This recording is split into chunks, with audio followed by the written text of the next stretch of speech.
자, 보궐선거로 치러지는 이번 대선인 만큼 지난 대선과는 다른 풍경이 많이 있다는 점 지금까지 계속 얘기를 나누고 있는데요. 취임식도요, 전과는 분명 다르게 치러질 예정입니다. 자, 어떻게 다르게 치러질 예정입니까, 취임식이?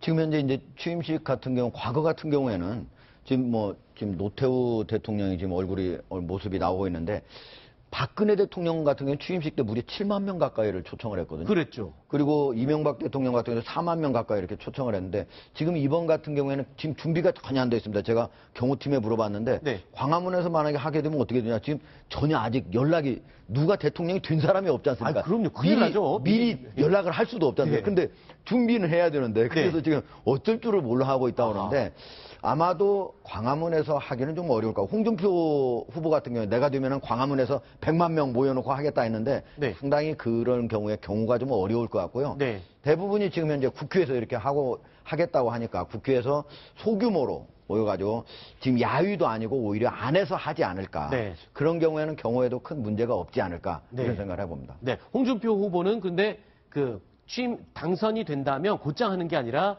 업무를 먼저 국정 운영을 시작을 하고 8월 15일 광복절 때 취임식을 하겠다고 한 부분이 있으니까요. 예. 혹시나 해서 제가 그 부분을 정확하게 짚어드리겠습니다. 감사합니다. 자, 그리고 어떤 후보가 당선될지 모르지만 취임식을 관할하는 부서는 일단 취임식을 준비를 해야 될 것 같은데 맞지 않습니까? 지금 취임식은 그럼 안행부에서 준비를 하고 있습니까? 네, 그렇습니다. 지금 여러 가지 준비를 하고는 있는데요. 네. 이제 구체적인 시나리오도 몇 가지로 추려놨다고 죄송합니다. 합니다. 안행부가 아니고 행자부입니다. 행자부입니다. 이름이 바뀌었는데 네. 제가 잘못 이름을 얘기했습니다. 네. 첫 번째로는 일단 그 대통령 취임 선서를 헌법에 따라서 하게 되어 있기 때문에 네. 일단 하루 이틀 후에 취임식을 여는 방안도 고려하고 있다고 하고요. 네. 또한 또 아니면은 대통령 취임 선서와 취임식을 같이 하지만 다만 행사를 좀 크게 하지 않고 약식으로 하는 방안도 고려하고 있고요. 네. 또한 마지막으로는 아예 그 취임식 없이 대통령 취임 선서만 하는 방안도 생각하고 있다고 하는데, 네. 하지만 지금 그 행자부에서는 이런 여러 가지를 준비를 해놓은 상태고, 준비를 할 수 있겠습니다만,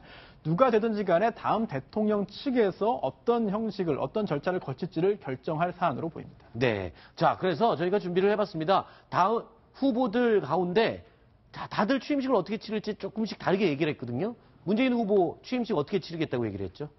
지금 문재인 후보 측에서는 일단 국회에 가면 국회 본회의장 이렇게 돔형으로 되어 있는 의사당 앞에 계단이 있습니다. 정문 앞에 있는 계단이 있는데 그거를 이제 줄여서 정현관이라고 말을 하는데 네. 거기를 할 것이냐 아니면 그 국회의사당 안에 들어서 이렇게 동그란 홀이 있는데요. 그 로텐다 홀이라고 하는 저기서 할 것이냐. 저기서 네. 보통 이제 제헌절 기념식 등 그런 행사들, 국회 내부 행사들을 하는 곳인데 둘 중에서 지금 고민을 하고 있는데 아마 경호 문제가 같이 끼어들면 네. 경호 문제가 되면 아까 하종대 위원께서 말씀하셨지만 경호 차원에서는 아마 실내를 좀 더 선호하지 않을까. 그러나 네. 날씨만 좋다면 문 후보 캠프 측에서는 저 지금 보이는 정현관, 저 계단, 야외 저 계단 앞에 네. 있는 그 현관 앞에 있는 그 공간에서 하고 싶은 마음이 좀 더 큰 것으로 알고 있습니다. 네, 홍준표 후보의 취임식은 조금 전에 잠깐 얘기를 언급했습니다만요.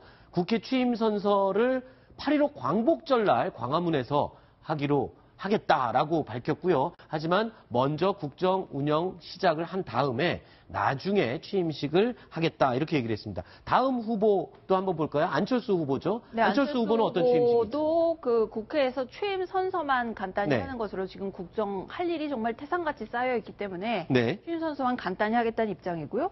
유승민 후보 역시도 국회의사당에서 취임 선서를 할 수도 있다. 이런 시나리오가 있는 것 같은데 네. 구체적으로 어떤 취임식을 선호하는지는 입장이 확인된 게 없습니다. 그다음 그럼 심상정 후보 후보는요? 역시도 취임식 자체에 대해서는 심 후보가 구체적인 계획은 아직까지 밝히지 않았습니다. 네. 자, 일단은 사실은 취임식을 어디서 하느냐, 언제 하느냐, 어떤 규모로 하느냐 이런 것이 중요한 게 아니겠죠. 취임 선서에서 하게 되는 그 선서 내용을 얼마만큼 새기고 마음에 진심이 우러나게 실천을 하냐가 제일 중요한 것 같습니다. 어떻게 그렇습니다. 대통령이 취임할 때 선서하는데요. 헌법 69조에 있습니다. 문장이 하나니까 짧으니까 좀 읽어드리겠습니다. 네. 그 내용 자체에 답이 다 들어있는 것 같습니다. 어떤 대통령이 돼야 하는지. 나는 헌법을 준수하고 국가를 보위하며 조국의 평화적 통일과 국민의 자유와 복리의 증진 및 민족 문화의 창달에 노력하여 대통령으로서의 직책을 성실히 수행할 것을 국민 앞에 엄숙히 선서합니다. 라는 네. 선서를 하게 되어 있거든요. 그러한 선서를 한 후에 실제로 그렇게 실천할 수 있는 대통령이 다음 대통령이 되기를 바라겠습니다. 네.